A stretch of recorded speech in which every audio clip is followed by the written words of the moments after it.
জাল সার্টিফিকেটের খবর প্রচার বন্ধে টাকা নিতে যেত যেসব সাংবাদিকরা।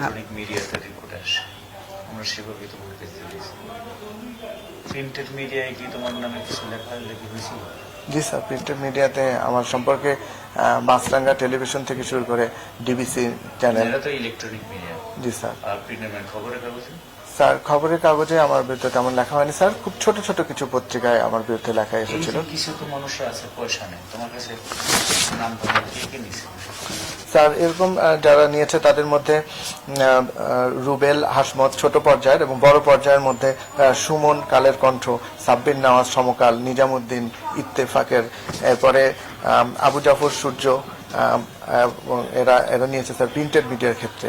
এবং যারা টিভি মিডিয়ার ক্ষেত্রে স্যার মাহমুদ সোহেল, ডিবিসির নিউজের বার্তা প্রধান, এশিয়ান টিভির জাকির হোসেন পাটোয়ারি, এরা নিয়েছে স্যার। এবং আবুল হোসেন, আবু জাফর সূর্য উনিও নিয়েছেন, এবং উনি এদের অনেক ক্ষেত্রে এদেরকে কন্ট্রোল করতেন বা নিয়ন্ত্রণ করতেন।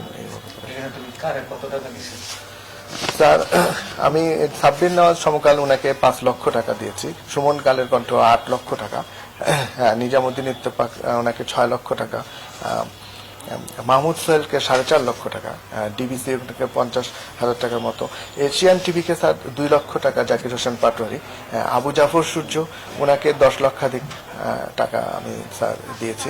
এছাড়া স্যার ছোট সাংবাদিকদের মধ্যে হাসমত যেমন সেও আমার কাছে স্যার বিভিন্ন সময়ে 10,000, 15,000, 20,000 করে 2 লক্ষ টাকার মতো নিয়েছে।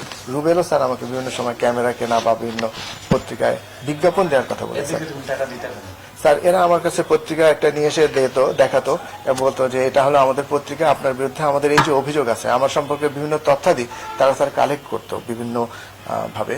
তার একটা এরকম ফাইল নিয়ে আমাকে দিয়ে বলতো যে আপনার তো এই সমস্ত অভিযোগ আছে, এগুলি আছে, এই জিনিসগুলি আমরা কালকে রিপোর্ট করব, আপনার যদি কিছু বলার থাকে তাহলে আপনি বলতে পারেন। তো সেক্ষেত্রে আমি বলতাম, সেক্ষেত্রে তারা আমার কাছে একটা মোটা অঙ্কের টাকা দাবি করতো। পরে আমি তাদেরকে সেটা না পারলে যতটুকু সম্ভব তাদেরকে দেওয়া হতো স্যার।